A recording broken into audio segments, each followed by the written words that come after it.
Good morning, જય ખોડિયાર, જય હર્ષિત. કેમ છો અને મજામાં જશો? ટેન્શન મુક્ત રહો અને જલસાવાળી જિંદગી જીવો. ફ્રેન્ડ્સ, સવાર પડી ગઈ છે અને તમારા માટે વ્લોગ બનાવવાની શરૂઆત પણ કરી દીધી છે. તો આજનો વ્લોગ એન્ડ સુધી જોવાનું ચૂકશો નહીં અને હા, અમારી ચેનલને સબસ્ક્રાઇબ કરવાનું ભૂલશો નહીં. સો ફ્રેન્ડ્સ, આજના વ્લોગની શરૂઆત કરીએ આ સરસ મજાના ગીતથી. હે મને ગમતી રે ગોરા દે મારી સાજણા, હે મને ગમતી રે ગોરા દે મારી સાજણા, રુદિયે રે જો રૂપની રાણી, તારે ને મારે પ્રીત બંધાણી, દલડા કેરા દેશમાં, હે મને ગમતી રે ગોરા દે મારી સાજણા. તો ફ્રેન્ડ્સ, કેવું લાગ્યું આ ગીત એ તમે કોમેન્ટ કરી જરૂર જણાવજો. અને અમારી વ્લોગ ચેનલમાં આ જ રીતે તમને સરસ મજાના ગીતો સાંભળવા મળશે. તો અમારી વ્લોગ ચેનલને સબસ્ક્રાઇબ ના કરી હોય તો હમણાં જ કરી લો અને સારી સારી કોમેન્ટ કરો. Good morning. Good morning. હું નીચે શોધી વળ્યો. પધારો, વેલકમ. કેમ નીચે શોધી વળ્યા? અરે નીચે એટલે ગુડ મોર્નિંગ કહેવા માટે. આપણે સવારમાં પ્રેમથી ગુડ મોર્નિંગ કહીએ તો દિવસ સરસ જાય, એટલા માટે. તમારો બી સારો અને મારો તો ખાસ સારો જાય, એટલા માટે પ્રાર્થના કરીશ. ગુડ મોર્નિંગ કહેવું જ પડે. જો ગુડ મોર્નિંગ ના કીધું હોય તો લોચા થાય. ગુડ મોર્નિંગ ના કીધું એવું થાય. કેમ નીચેથી ઉપર આવી ગયા? બસ નીચેથી ઉપર તમે નતા કીધા ઠંડી લાગે તો રજાઈ કાઢજી, કાઢી દીધી રજાઈ. હા, રજાઈ કાઢી દીધી ને મારી આટલી બધી કેર, આટલી બધી ચિંતા. બ્લેન્કેટમાં તમને ઠંડી લાગતી હતી તો રજાઈ કાઢી. બ્લેન્કેટ તો એ પતલો છે, પતલો બ્લેન્કેટ છે. અત્યારે હવે ઠંડી કેવી લાગે છે, રજાઈ જોઈએ. આમ થથડી જવાય એવી ઠંડી લાગે. નહીં, હજી એ તમને ઠંડી લાગે તો કહેજો, આનાથી હેવી બ્લેન્કેટ છે મારી પાસે. હા, તું તો બ્લેન્કેટ વેચવાનું ચાલુ કરી છે કે શું? વેચવાનું નહીં, તમારી બધી સુવિધા મારે રાખવી પડે. ક્યાં વાત છે. ક્યારેક કેટલી ઠંડી લાગે એ રીતે રજાઈ, બ્લેન્કેટ બધું તમને અલગ અલગ મળી શકે એટલી સુવિધા છે મારી પાસે. વાહ વાહ. બસ પછી એવું ના કે સગડી મારી પાસે છે. સગડી તો આપણે સગડી જોઈતી હોય તો પછી કાશ્મીર જવું પડે અત્યારે. ના, પણ સારું કર્યું. મારા માટે તે બ્લેન્કેટ કાઢી દીધો એ બદલ થેન્ક યુ સો મચ. ખૂબ ખૂબ આભાર તમારો. બ્લેન્કેટ નહીં, રજાઈ. ચા પીધી નથી મેં. વધારે ઠંડી લાગશે તો બ્લેન્કેટ નીકાળવામાં આવશે. મેં ચા નથી પીધી, હું સીધો નીચે ગયો, તને ના જોયું એટલે પાછો ઉપર આવ્યો. પેલો હેવી બ્લેન્કેટ તમે નતા લાયા? ક્યાંથી લાયા હતા એ કશું યાદ નથી. તું ચા નાસ્તો કરાવી દે, બરોબર? ચાલ. તું શું ખાઈશ? શું ખાઈશ તું? આજ કેમ? આઈસ્ક્રીમ. બીજું શું ખાઈશ? હે? ચોકે. બધું મીઠું મીઠું ખાવું છે. હા. એવું હે ને? એવું ફ્રેન્ડ્સ, આ છે પિયુ. પિયુ મારા ઘરે આવી છે. અને આ શું છે? આ શું છે? હા, પિયુ તોતો લઈને આવી છે. તોતા બોલે ટે ટે ટે. હા. અને એક પિયુ આ બી તોતા. આ શું છે? આ કોણ છે? ઘરે ચાલુ કર્યું યાર તમે તોતા હોતા. તોતા નથી, શ્લોકભાઈ છે. આ તોતા છે ને? હા. પીયુ રિસ્પેક્ટ કરે છે મારી, જોઈ? આટલી નાની છે તો બી બસ તમે જ ડિસરિસ્પેક્ટ કરવામાં કોઈ વસ્તુ નથી મૂકી. તોતા કહી દે. યે, તોતા કીધું. ખોટું ખોટું ના શીખવાડો. શ્લોકભાઈ ને તોતા કીધું. હું કોણ છું પીયુ? લો લો, હવે બોલો, હવે બોલો. પીયુ ને શું આવી ગયું? શું છે આ?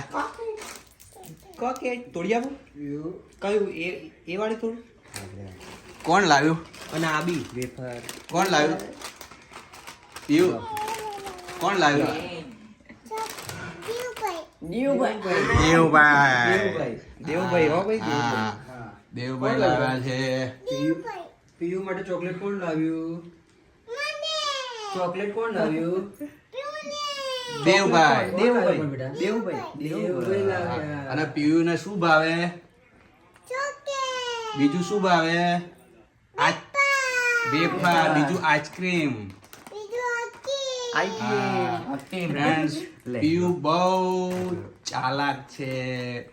ગાંડી છે ગાડી છે ગાડી છે પીયુ ગાડી છે? ગાડી છે હું ગાંડો છું ના કે નથી ગાંડી ગાંડો તો આઈ છે જો ફ્રેન્ડ્સ બે હમણાં તો હદ વટાઈ દીધી છે યાર હું તમારી દુશ્મની શું છે મારી પીવું હશે જો હા નથી કે ભાઈ તો બહુ ડાયા છે કે શ્લોકભાઈ બહુ ડાયા ફ્રેન્ડ્સ લોકો પીવું ચાલુ પડી ગઈ જો ભાઈ ફેવરેટ બીજી આવી ગઈ છે બે ડેરી મિલ્ક એનો ફેવરેટ ભાઈ થેન્ક યુ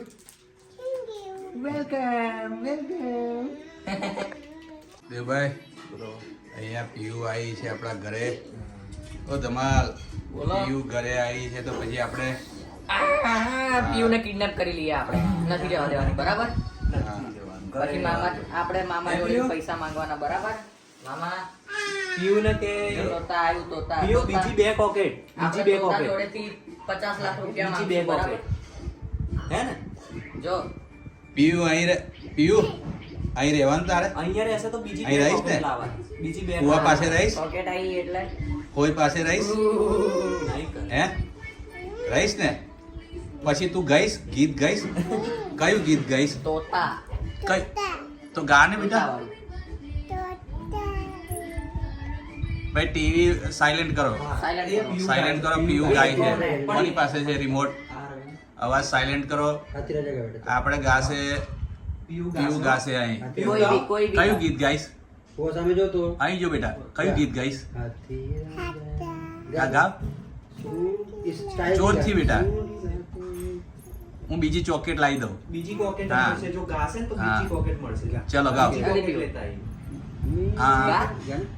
કયું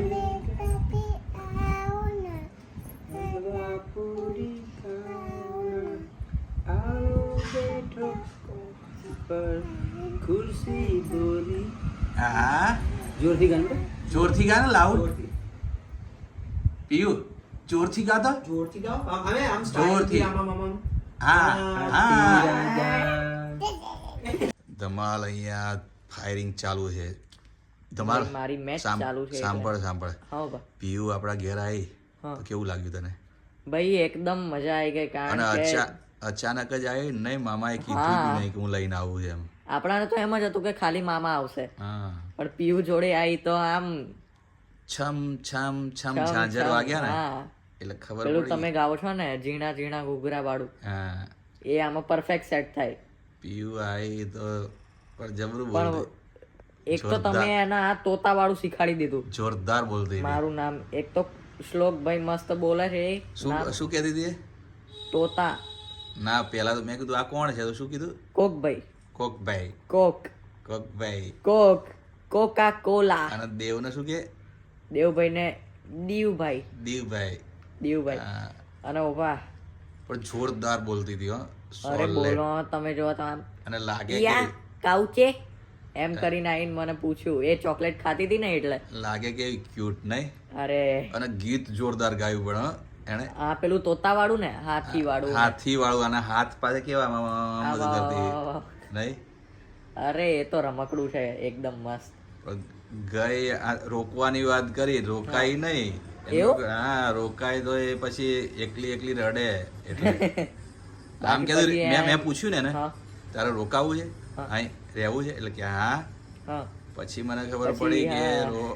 રોવાની તો છે અત્યારે રોકાય પછી ચલો મૂકવા એમ કે સો ફ્રેન્ડ્સ પીયુ અમારા ઘરે અચાનક આવ્યું એટલે બધા અમે ખુશ ખુશ થઈ ગયા કારણ કે પીયુને અમારો શ્લોક જોવે દેવ જોવે એટલે એ બહુ એક્સાઇટેડ થઈ જાય કારણ કે પીયુ છે જ એવી તમે જોયું કે પીયુ કેટલી ચબાવલી છે અને કેટલું મીઠું મીઠું બોલે છે અહીંયા એની ફોઈ પણ ખુશ થઈ ગઈ પીયુ આવ્યું તો કેવું લાગ્યું હે તને શું કહે છે મને હા મને મને વાની ફોઈ વની ફોઈ ફ્રેન્ડ્સ એ દરેકના નામ રહ્યા ને કંઈક પેલી તારક મહેતાની સિરિયલમાં પેલી કહે છે ને એનું નામ શું બાવરી બાવરી કંઈક ભૂલી જાય પણ અમારી પીયુ ભૂલતી નથી નામ બોલે પણ થોડું અલગ પ્રકારનું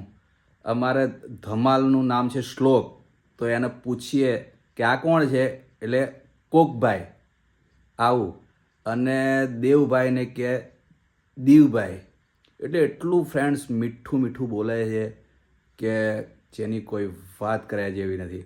અને એને આપણે કહીએ એની ફોઈની પાસે શું માંગ્યું તમે પૂછો, શું માંગ્યું? પોકેટ અને આઈસ. આઈસ એક તે પૂછ્યું. હા, પછી આઈસ. ચોકલેટ ને શું કે?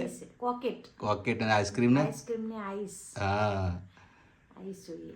એટલે ફ્રેન્ડ્સ એટલી મીઠી મીઠી ભાષા બોલે કે જેની કોઈ વાત જ કરે નહીં. અને એટલી ક્યુટ છે કે આપણને એમ થાય કે એને રમાડ્યા જ કરીએ. એટલે આ તો ફ્રેન્ડ્સ અચાનક મેં મારા શાળાને બોલાવેલો, મારે કામ હતું એટલે અચાનક આ તો મારો શાળો આવે ને એને લઈને આવે ને છમ છમ છમ ઝાંઝર વાગે ને એટલે મને ખબર પડી ગઈ પીયુ આવી છે.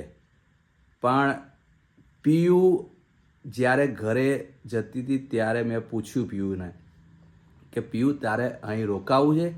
એટલે એ કહેવા લાગી હા રોકાવું છે. પણ ભાઈ પીયુ એટલી ધમાલવાળી છે કે જો હું અહીંયા રાખું મારા ઘરે તો રાત્રે તરત જ ગાડીનો સેલ મારવો પડે ને કે ચલો હવે મને મૂકવા પપ્પા પાસે ને મમ્મી પાસે. શું કેવું તારું? એવું જ થાય. હા, અને થોડી વાર કલાક 2 કલાક રોકાઈ એટલે આમ તો ખાતી કઈ નથી. હા, અને કાવું છે પેલું કાવું છે આ કાવું છે કરીને બધું માંગી અને આપીએ તો કશું ખાતી જ નહોતી. એવું કર્યું. એની પાછળ ફરી ફરીને દોડીને હું થાકી ગઈ. થોડી વારમાં કે ઉપર જવું છે, ઉપર આવી એટલે કે નીચે જવું, નીચે લઈ જવું તો કે હવે ઉપર જવું છે. એમ કરીને 3-4 વખત ઉપર નીચે હું થાકી ગઈ. પણ ફ્રેન્ડ્સ પીયુ ગાય છે મસ્ત. તમે જોયું આજના વ્લોગમાં પીયુને મેં કીધું કે તું ગીત ગા, તો એટલું કાલી ભાષામાં એટલું સરસ મજાનું ગીત ગાયું. તમને પણ ખબર નહીં પડી હોય અને મને પણ ખબર પડી નથી કે એણે શું ગાયું, પણ કાલી ભાષામાં મસ્ત ગાતી હતી અને એક્શન બી મસ્ત કરતી હતી. એટલે આજે અમે આખા ફેમિલીને ટોટલી અમારું આખું ફેમિલી ખૂબ જ ખુશ થઈ ગયું. અને પીયુ ગઈ એટલે અત્યારે બધા જ અમે થોડા ઇમોશનલ થઈ ગયા. સો ફ્રેન્ડ્સ નાઇટ થઈ ગઈ છે. નાઇટ થઈ જાય એટલે ઠંડી પણ શરૂ થઈ જાય. અને અહીંયા જો દેવભાઈને ઠંડી લાગતી નથી. દેવભાઈને ઠંડી લાગતી હજી ઠંડી ખરેખર જે ઠંડી આવી જોઈએ એ આવી જ નથી. પછી ક્યાંથી લાગે દેવભાઈ? ફ્રેન્ડ્સ દેવનું કેવું, દેવ જીમમાં જાય છે એટલે એને ઠંડી લાગે ને આપણે ઘરે હોઈએ એટલે આપણને ઠંડી લાગે. તમે પ્રોગ્રામમાં જાઓ ને એટલે ખબર પડશે કે ઠંડી કેવી લાગે. હા એ તો છે પપ્પા, કેવું કે આપણે અહીંયા સિટીમાં એટલી ઠંડી હજી આવી નથી પણ ગામડામાં બહુ જ છે. બહુ ઠંડી છે. એમાં બી આવું જીમ વર્કઆઉટ કરે. ફ્રેન્ડ્સ વસ્તુ એવી છે કે ગામડામાં ઠંડી ભૂક્કા કાઢ નાખે એવી હોય છે. અમે હમણાં ગામડે જઈને એટલે અમને ખબર છે કે ગામડામાં કેવી ઠંડી પડતી હોય. એટલે તમને પણ નમ્ર વિનંતી કે તમે પણ સ્વેટર, જેકેટ, ટોપી બધું પહેરીને રેડી થઈ જવાનું. કારણ કે ઠંડીમાં ફ્રેન્ડ્સ શરદી થઈ જાય, ઉધરસ થઈ જાય, તાવ પણ આવી જાય. એટલે પોતાની તબિયતનું ધ્યાન રાખવું જરૂરી છે. તો મારા તમામ ચાહકોને નમ્ર વિનંતી કે તમે પણ તમારી તબિયતનું ધ્યાન રાખજો. અને આજના વ્લોગને એન્ડ કરવાનો ટાઈમ પણ થઈ ગયો કારણ કે ઠંડી બહુ પડે છે. એટલે સમયસર સૂઈ જવું જોઈએ અને સવારે પાછું વહેલા ઉઠવાનું અને ચાલવા જવાનું. એટલા માટે આજના વ્લોગને એન્ડ કરવાનો ટાઈમ થઈ ગયો છે. તો આજનો વ્લોગ તમને કેવો લાગ્યો એ કોમેન્ટ કરી જરૂર જણાવજો. લાઇક કરજો, શેર કરજો અને હા, ચેનલને સબસ્ક્રાઈબ ના કરી હોય તો હમણાં જ કરી લો. તો મળીએ છીએ નવા વ્લોગમાં. ત્યાં સુધી થેન્ક યુ સો મચ.